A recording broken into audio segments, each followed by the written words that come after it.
So, first of all, we should remember in today's Majlis that just in the last week, we've lost Brother Imran Moladina, who's a member of our group. His father passed away, and Brother Ali Raza Ja'far, his father passed away. So, if we can do a Fatiha for them, all of the ones who have passed away from the believers, from the families of people here, and those watching later, and especially all of the shuhada, Siddiqeen, martyrs and the truthful. And like I said in the note, for some reason I've been remembering Hajj Qasim a lot. So Hajj Qasim and all of the righteous shuhada that have joined that caravan of love. So if we do a Fatiha and then we can begin. So بسم الله الرحمن الرحيم الحمد لله رب العالمين الرحمن الرحيم مالك يوم الدين إياك نعبد وإياك نستعين اهدنا الصراط المستقيم صراط الذين أنعمت عليهم غير المغضوب عليهم ولا الضالين بسم الله الرحمن الرحيم قل هو الله أحد الله الصمد لم يلد ولم يولد ولم يكن له كفوا أحد كذلك. Okay.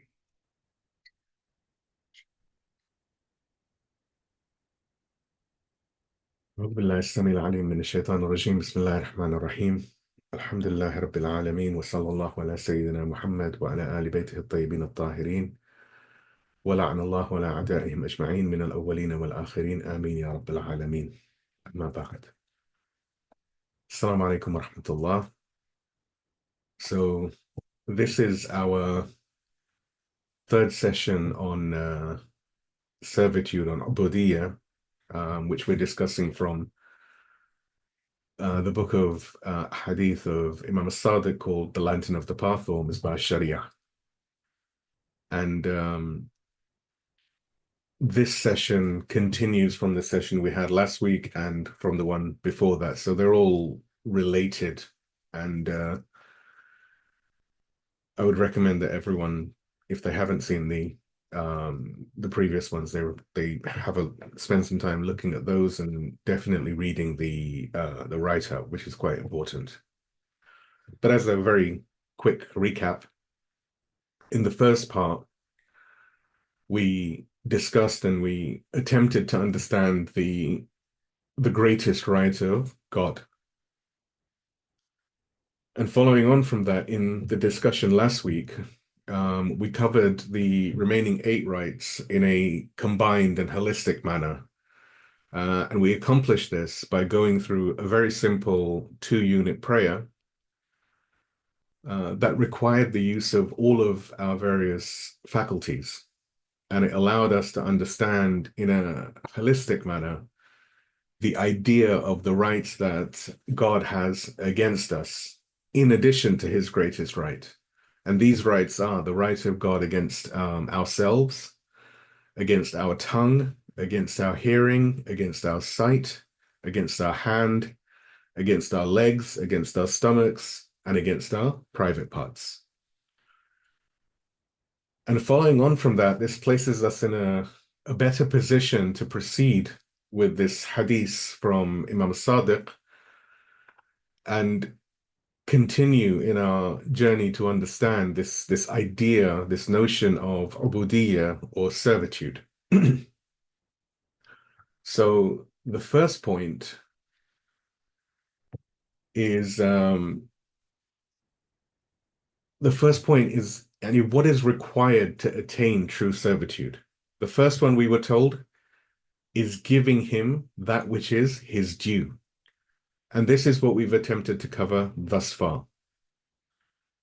Having said that, the problem is that in trying to cover something as vast as giving Allah his due, all we've done is literally perhaps looked at a drop or even half a drop in the ocean of that which is his due. But inshallah, it provides us with some sort of starter and a means whereby we can proceed. But it is that nothing that we've got over here is by any means exhaustive, and it should not be considered that way. So moving forward, we're now going to be looking at the idea of keeping his limits, which is the second point that Imam as-Sadiq has put in the idea of the conduct with God bracket of this idea of ubudiyya, of servitude. So in order to understand this idea, this notion of keeping God's limits, we have to first understand that these are not limits that God has upon himself, but these are limits that he has set upon us. But how do we understand these limits? How do we adhere to them? What type of limits are they? I mean, what are they? What type of limits? And through this session, and almost certainly the next one, and perhaps one or two after, we'll be working together to try and understand what these limits are, how we can ensure that we always keep them, how we adhere to them, and also that we understand what type of limits they are, and a lot more in between. So first of all, let's look at the idea of what is a limit. We hear this word quite often. What is a limit? So generally, if you consider a child, and this child lives in its parents' home with his parents or guardians and siblings. Now, there might be a garden outside, there might be a highway, a road, which is a potential hazard for the child. So if we assume that, for example, it's summer, the weather is nice, all of this, and the child and his or her siblings, they want to go out to play in this beautiful sunny weather. They want to play football or, soccer, as some people call it, in the garden that's outside their home. So they go and tell the parent or guardian that they're going to be going into the garden to play football. And the parent or guardian will immediately tell them, be careful of the highway, don't go near it. In a simple manner, this parent or guardian has set some limits for the children playing. Now, this limit or these limits are specific to their boundary while outside. Yani they should avoid going near and be careful of this highway, this public road. Now, what does this actually mean? What can the child do? Why should they abide by these limits? Why has the parent or guardian set these limits? Let's examine each of these questions so that we can try and understand. And also, I get that, someone might feel that this is a very mundane pathway, and this is a very sort of, why is Shabir talking about this? But just work with me here, bear with me. There is a method to my madness. There is a reason for this understanding. And it's a precursor for us moving forward. Because one of the things that I'm trying to do in this series of sessions is I'm trying to assume as little as possible. More for my benefit than anyone else's, because in my experience, I have found that assumptions tend to create confusion. So I want to avoid them. As a result, I'm assuming very little, if anything. So give me a salawat and we proceed. Okay, so these children have been told that there are limits to where you should play. You shouldn't go near the highway, and more so, you should be careful. You should be mindful of what's happening on the highway, on the road. Perhaps there's a car driving carelessly, and it may come off the highway and cause an accident. Perhaps their football gets kicked out and goes onto the highway. What should they do? Should they run out onto the highway, retrieve it, leave it there, call their parent or guardian and ask them what? These limits have been set by the parent or guardian for the children playing in the garden. This is very normal. It's not something that's very difficult to understand. However, without the parents setting these limits, these rules, if you like, it's entirely possible that the children, and therefore the family, might actually witness a catastrophe. Without any rules, without any instructions that tell the children not to go near the highway, then if while they're playing, the ball is, for example, kicked out and it goes onto the highway, one or more of the children may run out. In their zeal for playing, they might run out, but since they'd be so preoccupied with the game, maybe they wouldn't see a car that's racing towards them. And then, of course, the unthinkable would happen. More so, and what is actually important here, in the context of these children is that the limits were set by someone who they trust, love, and respect. Now, if we consider that the same instructions, had they been given by, for example, a neighbor, the same neighbor who keeps deflating all of their footballs. Every time they play football, they hit it over the fence into the neighbor's garden, and the neighbor just deflates them and throws them back. Maybe he's a difficult neighbor. At that point, there wouldn't be much respect for these instructions. And even if the instructions were absolutely wonderful, they were extremely excellent, they were very wise instructions, useful. The motivation in abiding by them would be really weak, simply due to a lack of respect at where they originate from. Now, what we've said in this little preamble, this starter, is nothing complicated or new. I think everyone should be, it should be pretty straightforward. Therefore, when we examine laws or rules that are for the benefit of the people, one key component that will ensure, or at least lead to the ensuring of, the fact that a given law will be followed successfully is the position of the legislature, the one providing the law. If there is no respect or trust in the legislature, then people will work hard to find loopholes in the law so that they can circumvent it, get around it. These are really important points, and I need you to keep them in mind as we proceed. Furthermore, there is this idea, this notion that sometimes a law, a cold, hard piece of legislation, such as, for example, the prohibition of theft, can become a means of oppressing a society. And therefore, there needs to be a lot of understanding, compassion, empathy, and indeed morality that stands and walks alongside all of the legislature. This can avoid and help avoid potential disasters, heartbreaks, and acts of inadvertent oppression. So here, we can begin to start understanding what these limits God sets for us are. But before we jump straight into it, jump properly into it, we need to first, as we mentioned earlier in the example of the children playing football, we need to determine who these limits are from and whether we trust, respect, love, and or honor that entity that has set these limits for us. A reason for that, and this is why I'm repeating this for the sake of clarity, and also to emphasize how important this actually is that when a law is from someone that we feel and simply, how do I say, forces people to abide by the law, that doesn't necessarily operate with compassion, and furthermore lacks the respect of the people, then such a law is doomed to failure in its implementation. While it may be passed, it will never actually be followed properly by the people.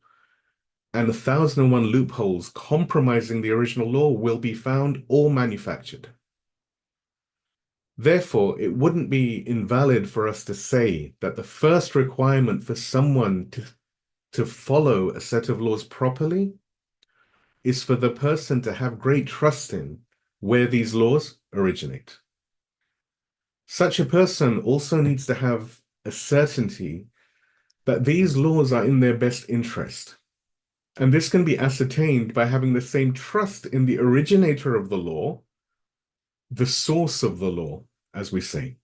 In light of this, it becomes important in order to understand and ultimately abide by the limits that God has set for us, keeping his limits as per the instruction of Imam as-Sadiq, we must first have an understanding of the baseline ideology that God has provided, the reason and the configuration of this ideology.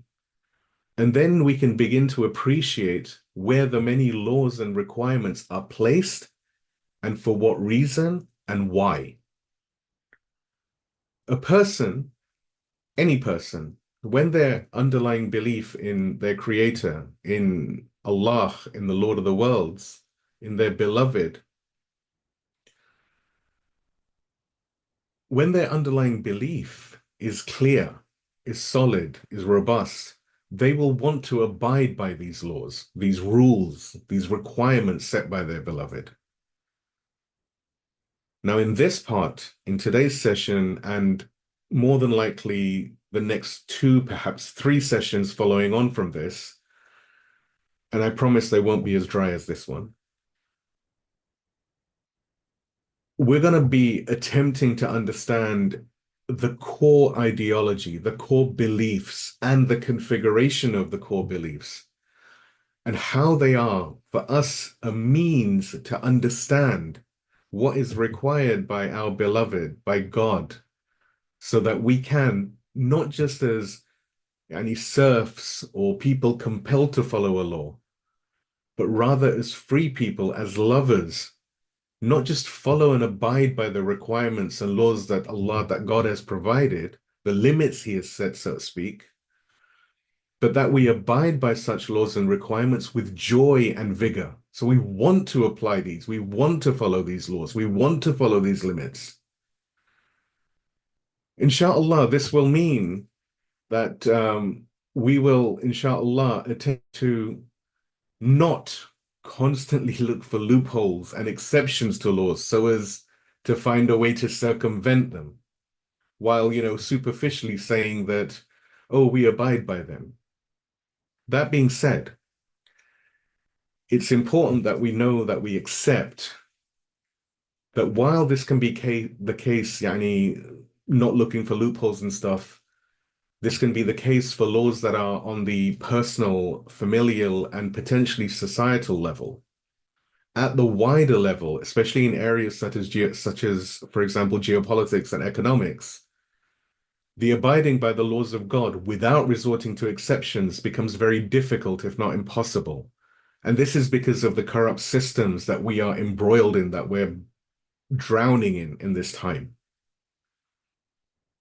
And the purpose of this series is for us to understand what the ideal is. And where there is a need for genuine exceptions, they can be factored into the equation, not, as sadly is the case in many Muslim communities from all the schools of thought, that the exceptions are what is attempted to be practiced while it is dressed up as the core. So give me a salawat and we can continue. محمد وآل اللهم صل على محمد وآل محمد وانجب رجل إلى شوي. So now let's look at the idea of our ideology in the traditional configuration that it is normally taught. Now, generally in Islamic teachings, there are two core areas. Those that are directly connected to the notion of belief, these are commonly referred to as the usul ad-din, or the foundations of belief. And then there are the branches, which are made up of elements that are more akin to practical activities that yield practical laws. One could say the legislation that any adherent must abide by. These are called the furu' ad-din, or the branches of belief. Now, generally, the problem we have is that these two subjects are taught in isolation. And indeed, a third component, that of ethics or akhlaq, which is what we're trying to study within what we're doing with Misbah Sharia, this also is generally taught entirely in isolation and in a manner that's completely disconnected from everything. Therefore, you can't bring everything together. You can't join everything. And so you end up with a bit of a problem. Going forward, there are two key terms that I'm going to be using a lot. And I will generally use the Arabic term for ease. And this is the term of usul ad-din, which we've said is the foundations of belief, and furu' ad-din, which are the branches of belief. So just keep these two terms in mind and what they mean in mind, so that as we proceed, it becomes a lot more coherent and easier to understand. If we examine firstly the usul ad-din, the foundations of belief, we can see that they are generally made up of 5 key components. The first one is tawheed. This is, of course, monotheism, the idea of the uniqueness of God. Second one is Adl-e-Ilahi or Adala, the justice of God. The third one, Nubuwah or prophethood, or the idea of following the prophets of God from the first one to the last. Fourth one is Imamah, which is the vicegerency of the prophets. That is, while the prophets came to renew, to give a new version of the ideology, the role of the vicegerent is to protect, explain, and educate the population on the adherence to and the understanding of the given ideology, as well as to attempt to establish it within a society or within a community. And the last one is sometimes it's called Ma'ad, sometimes it's called Qiyamah, which is judgment. Often it's referred to as the Day of Judgment, when all of the souls will be sorted by Allah, by God, and judgments will be apportioned. And those who are righteous will be granted eternal heaven and therefore eternal bliss. And those who are vicious, who are evil, will be placed in hell for eternity.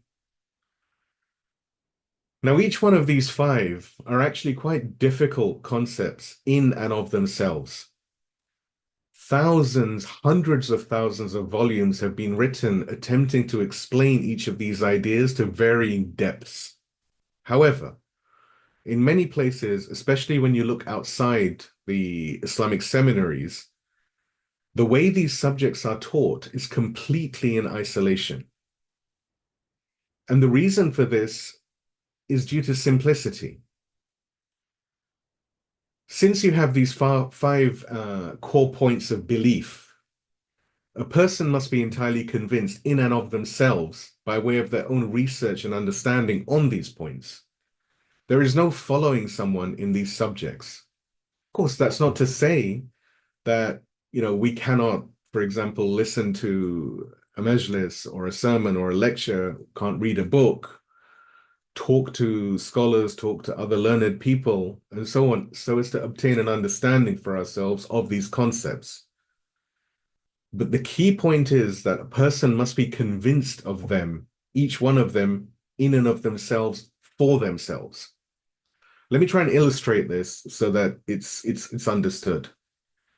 So if we take the idea of Tawheed, monotheism, a person must be convinced themselves, based on their own research, reflection, understanding, etc., that there is only one unique creator. It would be invalid for someone to, for example, when they're asked, why do you believe in one unique creator? To answer, because I read it in such and such book by such and such scholar, or because I heard it in a speech by such and such person. No, that's not valid. That's invalid and incorrect. Rather, a person must be convinced themselves and indeed be able to argue the point to an extent, at the very least to their own satisfaction, that they have this belief. So they should be able to convince themselves beyond, this is what I found in such and such book, or this is what I heard such and such person say. Without a doubt, you can use examples that you might have found in a book or heard in a session. That's fine. But the person must have conviction in the idea themselves without reliance, any direct reliance, opinion or position of another. However, when I look at these points, I have two problems. When I look at these points in Usul al-Din, I have two problems. Firstly, the ordering of these points, and secondly, the way they're categorized. And I'm going to try and attempt to explain this shortly. There will be some visual aids. Before we proceed, let's also understand what are commonly known as the furu' ad-din, or the branches of belief, which are the more practical elements.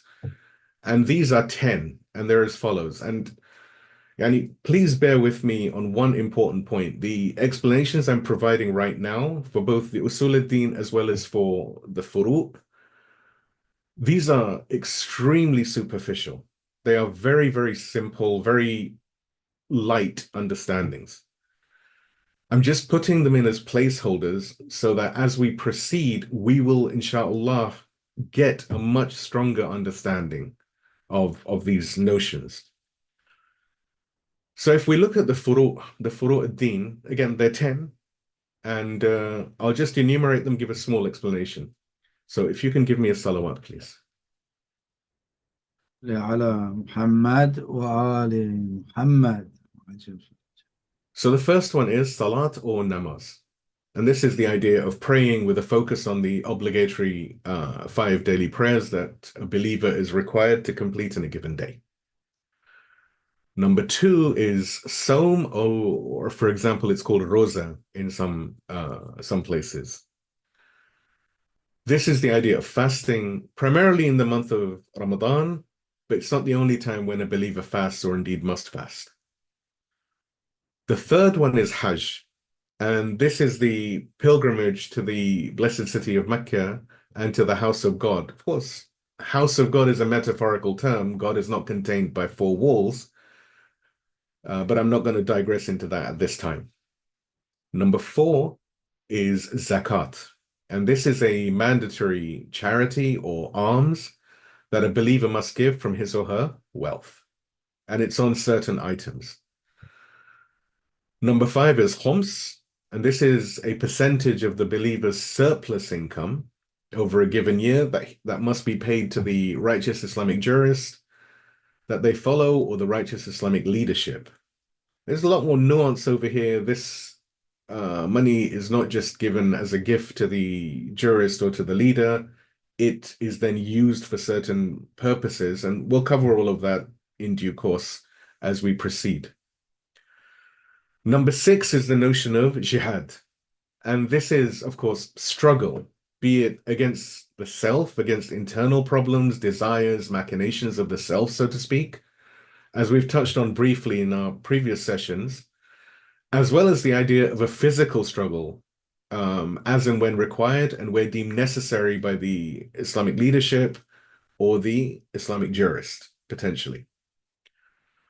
Again, there's a lot of nuance in this, and tragically, the term jihad has been misappropriated by the legacy media, corrupt regimes, as well as some so-called Islamic groups. We have nothing to do with such broken definitions, and we will be understanding jihad in all of its forms as we proceed, inshallah. Number 7 is Amr bil Ma'ruf, which is enjoining the good, enjoining righteousness. And this is actually a very important point, where the believer is required to enjoin, to encourage that which is good. Now, a key requirement of enjoining that which is good or righteousness is to first know what is good or righteous. If you don't know, then how can you enjoin? Number 8 is Nahi Anil Munkar, which is forbidding the evil. Again, a very important point, and generally this is discussed alongside Amr bil Ma'ruf. However, this too has the same caveat that someone forbidding evil must first understand what evil is. If you don't know what evil is, how can you dissuade someone? How can you forbid someone from it?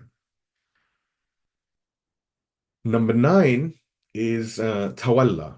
Sometimes they call it tawalli. This is also an extremely important point. They all are. And this is related to the notion of loving and being close to, and thereby following the instructions of the prophets and the imams, especially with reference to Prophet Muhammad and his family. This also includes those who are from those that God loves and who genuinely love God. Again, this requires understanding who and what God loves. Who does God love? What does God love? We will, inshallah, be attempting to understand this also. Furthermore, this is actually directly connected to the notion of love in and of itself. Something that we have briefly discussed in earlier sessions, the love of God and everything that God loves. And this is, of course, another subject that is massively misunderstood. And so we're going to be going into some detail about this as we proceed. And the last one, number 10, is tabarra. Sometimes it's also referred to as tabarri. And this is, again, another misunderstood item. It primarily refers to and complements the previous item. And it's the idea of disassociating from, not hating. It's really important that distinction is made. Tabarra is not about hate. Tabarra is to disassociate from the enemies of God, the enemies of the prophets, the enemies of the imams, as well as the enemies of the ones that God loves, and to disassociate from those that have displeased God and upon whom God's wrath descends. Like I said, this is closely tied to the idea of tawalla or tawalli, and this is hugely, hugely misunderstood. And in fact, this has been the basis for many terrible mistakes that have been made, that have created all sorts of heartache, and in some cases even led to murders, people being killed, sectarian violence. And this is sometimes either as an innocent misunderstanding due to someone not having any wisdom or knowledge, or unfortunately due to far more insidious and malicious misunderstandings. Now, these 10 points above are those that form up the actions, the areas wherein there is legislation and regulation within Islamic thought. These 10 points, each of which in and of itself is an ocean of thought, are generally from the perspective of the believer, followed directly based on the legislation delivered by the jurist, by the faqih, as well as the leader. Now, for the lay believer who hasn't studied to a high level, a very high level actually, in the seminaries and has not reached the position of being deemed a faqih, a jurist in these subjects, then it is necessary to follow a qualified and righteous Islamic jurist. There's many reasons for this, but primarily because these actions, as opposed to the usul ad-din, they are more practical. So if you consider the example where if I'm unwell, I may choose to try and self-prescribe something, but I'm going to do myself an injury more or less, or more often than not, rather. And so the common practice is you go and visit a doctor, and the doctor provides you with, he diagnoses you. Okay, maybe in these days, not so much, but generally a doctor will try and diagnose what you've got and provide you some treatment that will help you. So in the same way, the faqih is the one that gives you the, if you like, treatment, the laws on how to conduct yourself. An action has a certain configuration, yani a manner on how to do it, a series of rules or steps that enable it to be completed successfully. And these are what the faqih, the jurists, the righteous Islamic jurists, in their compendiums, in their books, that make up their thesis on practical laws. Sometimes they're known as Risala Amaliyya or Tawzi al-Masail, or if they're just a series of questions and answers, they might be known as just Awjar Istifta'at. These are books that have these rules for these different subjects that we've put. They're normally categorized by subject, by each of the furu'. And then you go inside and you look at the ruling and you abide by it. This is the traditional configuration. This is generally how most people, and be they people from Muslim families or those who have returned to Islam, learn and are taught Islamic ideology in the first instance. Now, while this is something that can be done, clearly, many people have learnt it this, even myself. When I learnt Islam initially, I was taught in this traditional configuration. There are a number of shortcomings with this approach. Shortcomings that unfortunately have the potential to generate a lot of confusion that ultimately do not provide a journey. And when humans don't have a journey, when they don't have a story, it's difficult to connect everything, because where does this fit in? Where does that fit in? I don't know. I don't get the picture. Human beings think like this. So if you give me a salawat and we move on to the next one.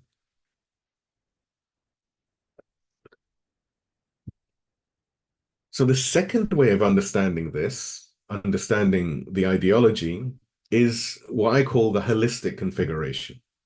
The previous one was the traditional configuration. This is the holistic configuration. And this is basically just looking at this ideology that we've got in a very organized, collective fashion. So we don't look at the usul ad-din just in isolation. We don't look at the furu' in isolation. We don't look at akhlaq in isolation. Rather, we look at how the usul ad-din leads to and encourages one to excel in areas of furu' ad-din. And indeed, how elements of furu' ad-din are directly linked back to usul ad-din, and therefore both sides reinforce each other. So earlier we spoke about 5 usul ad-din and 10 furu' ad-din. However, if we look at them, there doesn't really appear to be any order or structure to them. They're just points. Therefore, in order to understand them better, let us try to configure them in a more understandable, more useful manner, much like a person would prepare themselves to go on a journey. So the first point that any person who wants to go on a journey will need to know is, what is their destination? Where are they going? If someone just jumps in a car or a train or whatever mode of transport they wish to use, without any idea of their destination, they will never arrive anywhere. They'll essentially flail around. They'll go from A to B to C to D to E to F without actually getting anywhere. This is because they don't know what their destination is. Rather, if we take an example of a person who wants to buy some milk, they know they will have to go to, for example, a market or the farm to buy this milk. Therefore, their destination will be the farm, with the ultimate goal of the journey being the procurement of milk, buying milk. Reaching that ultimate goal will require first arriving at the destination, navigating that destination, so finding a parking space and all of this, so that they can get to the ultimate goal, which is the procurement of milk in our example. And the destination, as we've said, is the market or the farm where this milk can be procured or bought. So 2 key points make up a successful journey: the destination and the goal, yani the reason for the journey.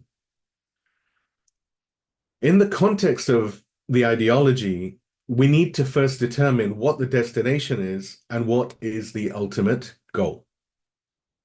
In Islam, the ultimate goal of all believers is to reach God, to fall into God, to be entirely in love with God, to fall into his uniqueness, to become such a person that everything is him.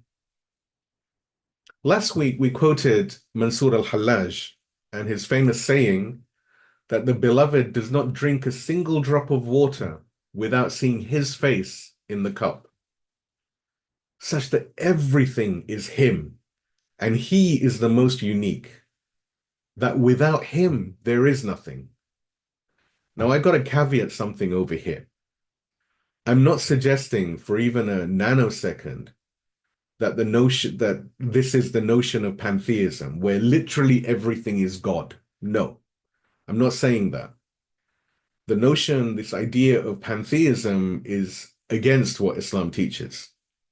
What I'm saying is that the goal of belief, of ideology, is to arrive at the proverbial face of God, to be completely absorbed in God, to be in love with God, to be with your beloved.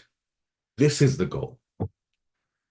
The destination that leads us to this goal is in fact being successful in the idea of qiyamah or ma'ad, which is of course the day of judgment. If a person wishes to, metaphorically, be absorbed in God, then the way to do that is to be successful when being judged by God. So as to be someone who does nothing God dislikes and only does that thing that God likes or loves. To be a true lover of God, a faithful lover of God. To become, even before the greater day of judgment, such that the love that the believer has for God compels the believer to always to always do that which is loved by God, to always stay away from those things that God does not like. And in that way, on the greater day of judgment, that believer will already be on the pathway to success. This is, as they say, the dream.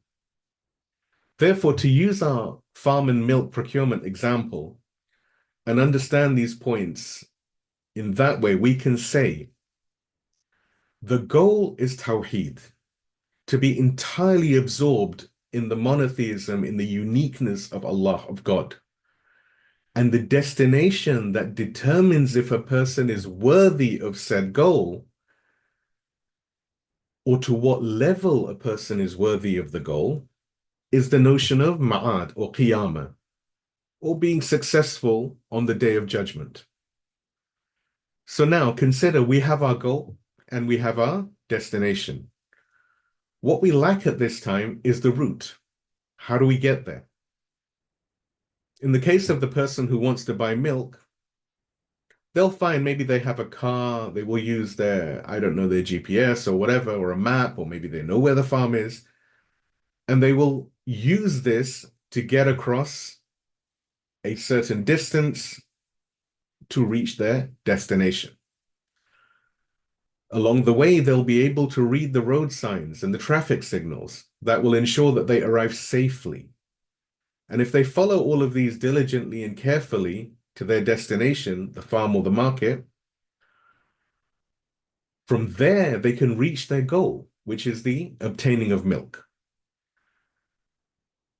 Now, there's a number of components here, so I'm going to use the aid of a few diagrams to try and make this very, very easy to understand. So if you give me a salawat while I get that organized.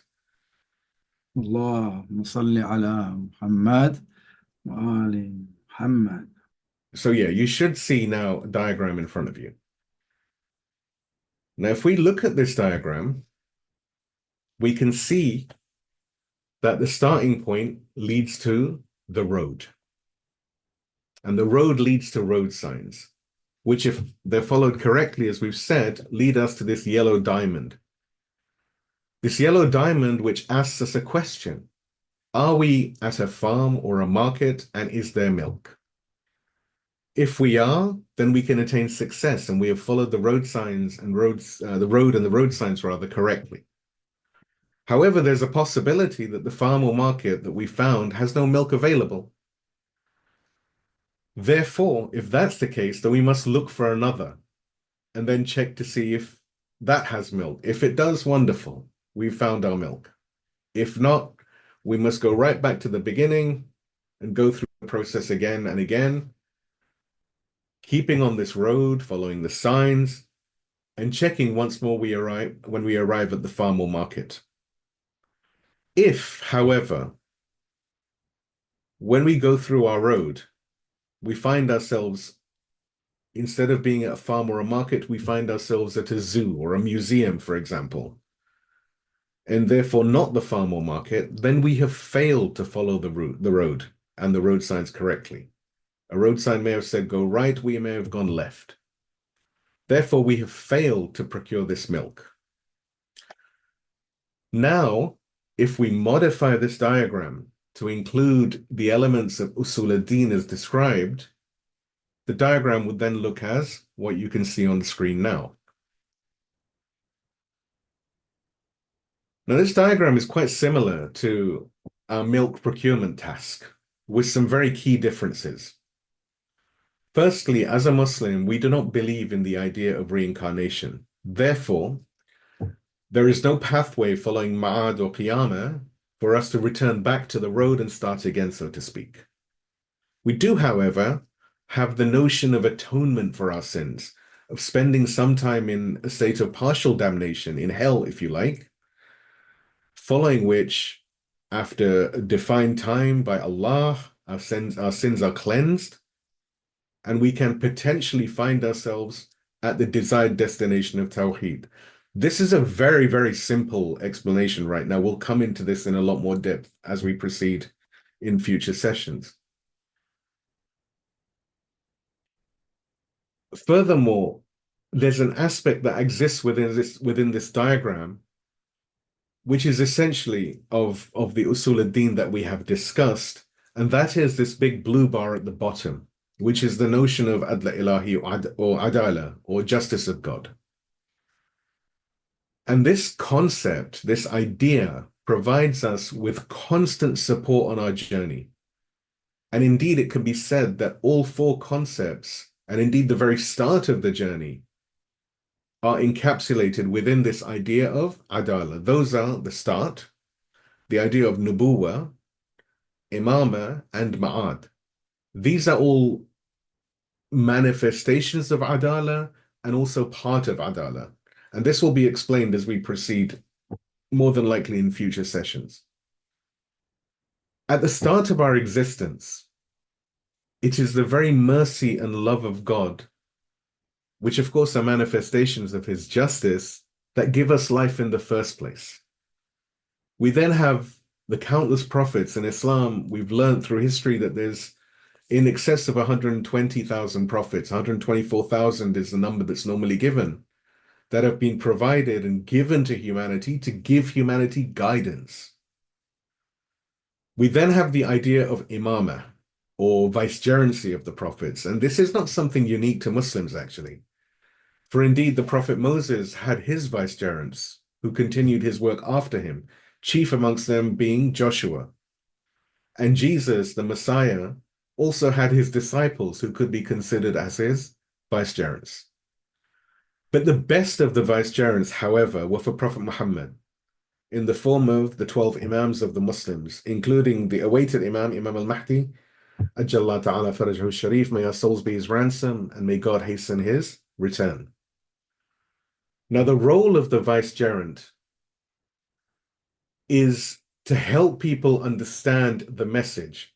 The vicegerent doesn't bring a new message. He protects and explains the message that was given by the Prophet that he is a vicegerent of, to provide clarity, to provide understandings, and to help people understand the various road signs, if we use our metaphor, that lead us to the path of righteousness and away from the path of evil.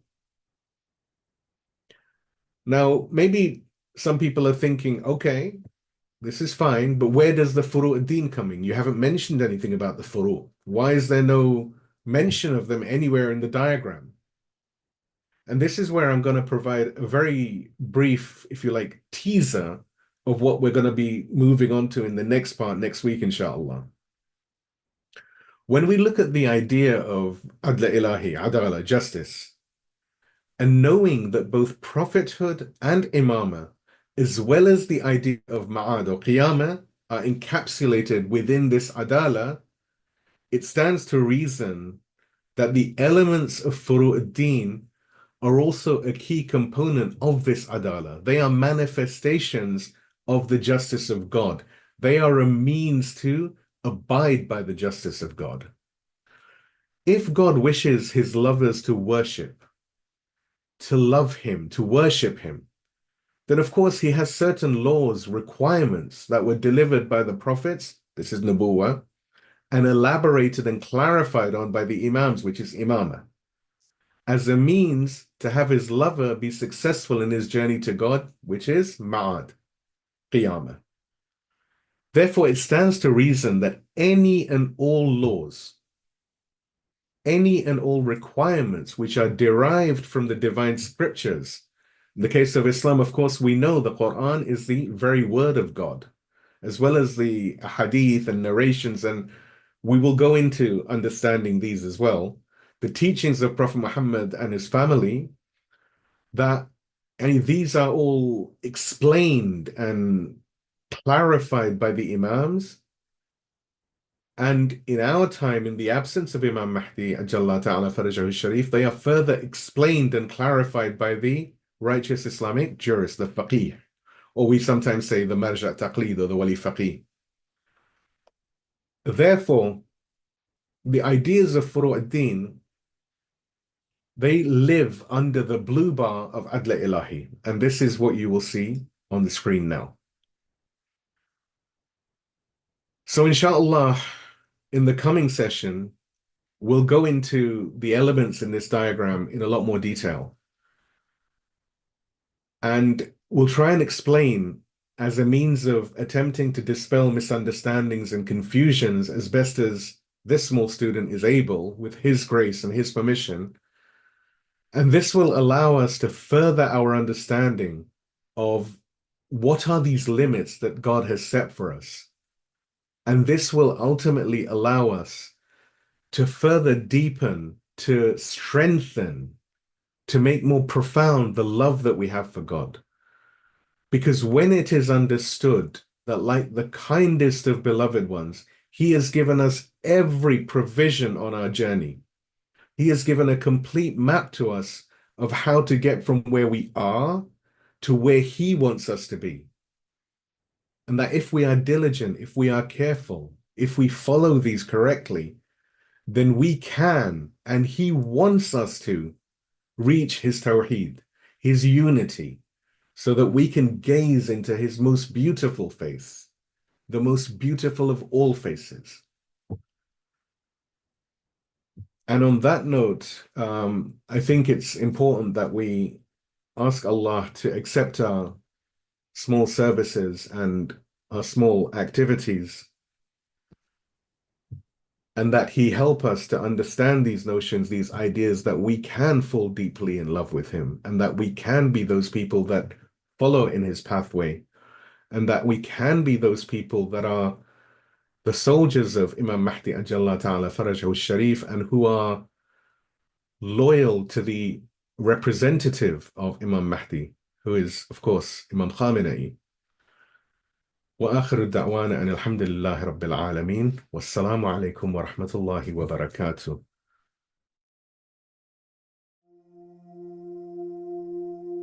بسم الله الرحمن الرحيم.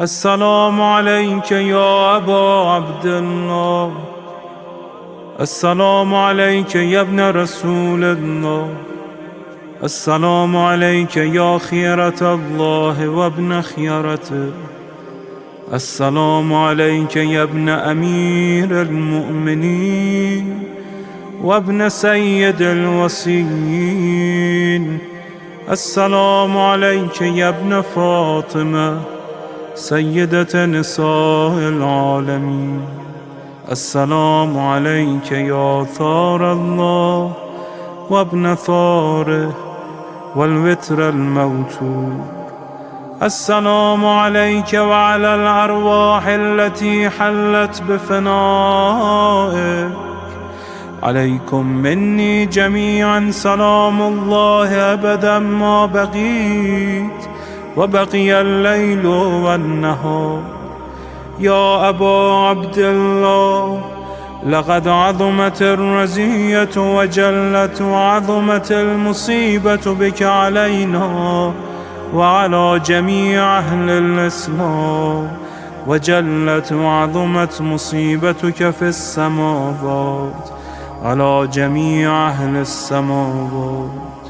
فلعن الله أمة أسست أساس الظلم والجور عليكم أهل البيت، ولعن الله أمة دفعتكم عن مقامكم وأزالتكم عن مراتبكم التي رتبكم الله فيها، ولعن الله أمة قتلتكم، ولعن الله الممهدين لهم بالتمكين من قتالكم.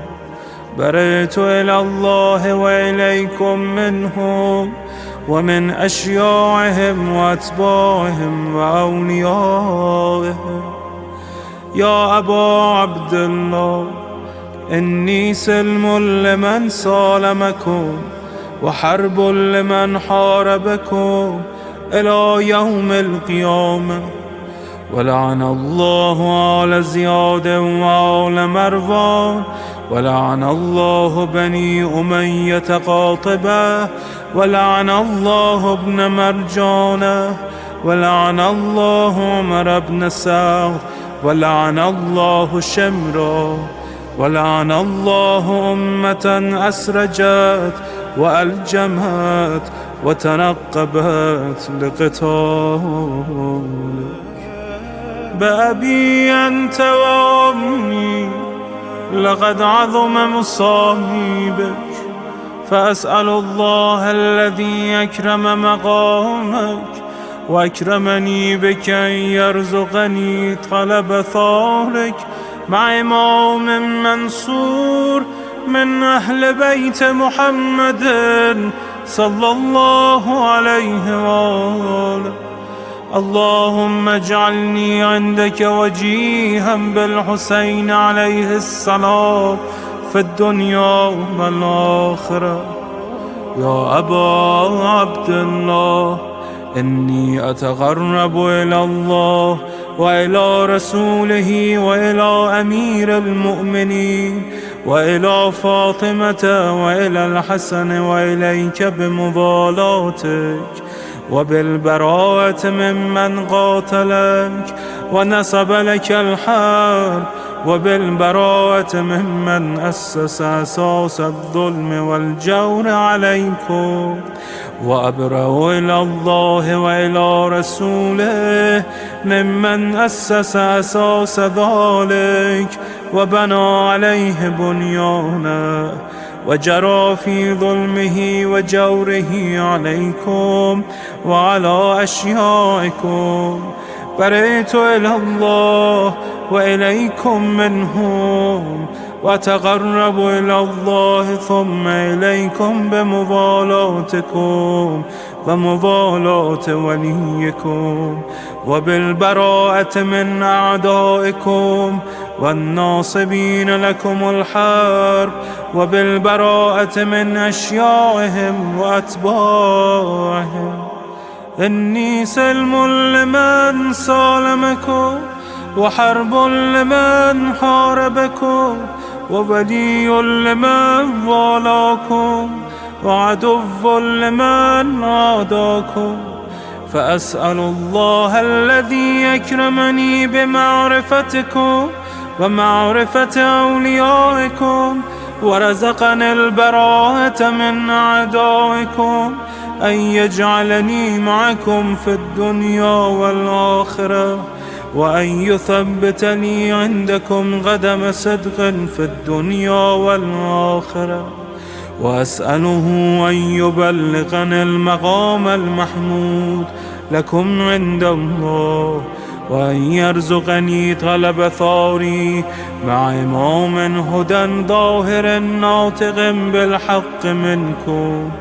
وأسأل الله بحقكم وبالشأن الذي لكم عنده أن يعطيني بمصابي بكم أفضل ما يعطي مصابا بمصيبته، مصيبة ما أعظمها وأعظم رزيتها في الإسلام وفي جميع السماوات والأرض. اللهم اجعلني في مقامي هذا ممن تناله منك صلوات ورحمة ومغفرة.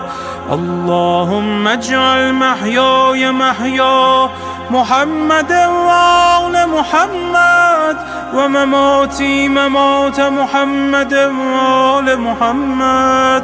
اللهم إن هذا يوم تبركت به بنو أمية وابن آكلة الأكباد، اللعين ابن اللعين على لسانك ولسان نبيك صلى الله عليه وآله، في كل موطن وموقف وقف فيه نبيك صلى الله عليه وآله. اللهم لعن أبا سفيان ومعاوية ويزيد بن معاوية، عليهم منك اللعنة أبد العابدين. وهذا يوم فرحت به آل زياد وآل مروان بقتلهم الحسين صلوات الله عليه. اللهم فضاعف عليهم اللعن منك والعذاب الأليم. اللهم إني أتقرب إليك في هذا اليوم وفي موقفي هذا وأيام حياتي بالبراءة منهم واللعنة عليهم وبالموالاة لنبيك وآل نبيك عليه وعليهم السلام. اللهم العن أول ظالم ظلم حق محمد وآل محمد وآخر تابع له على ذلك.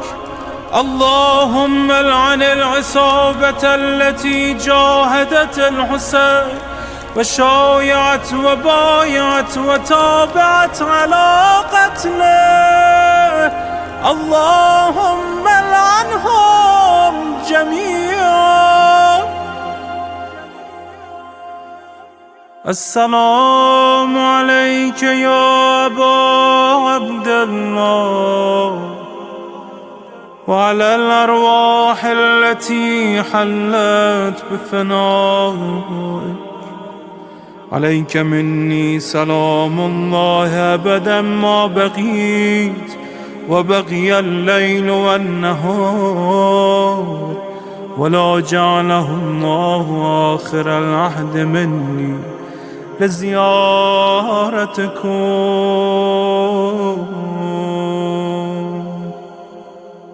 السلام على الحسين وعلى علي بن الحسين وعلى أولاد الحسين وعلى أصحاب الحسين. اللهم خص أنت أول ظالم باللعن مني وابدأ به أولا، ثم العن الثاني والثالث والرابع. اللهم العن يزيد خامسا والعن عبيد الله بن زياد وابن مرجانة وعمر بن سعد وشمرة وآل أبي سفيان وآل زياد وآل مروان إلى يوم القيامة. اللهم لك الحمد حمد الشاكرين لك على مصابهم. الحمد لله على عظيم رزيتي. اللهم ارزقني شفاعة الحسين يوم الورود، وثبتني قدم صدق عندك مع الحسين وأصحاب الحسين الذين بذلوا وهجهم دون الحسين عليه السلام.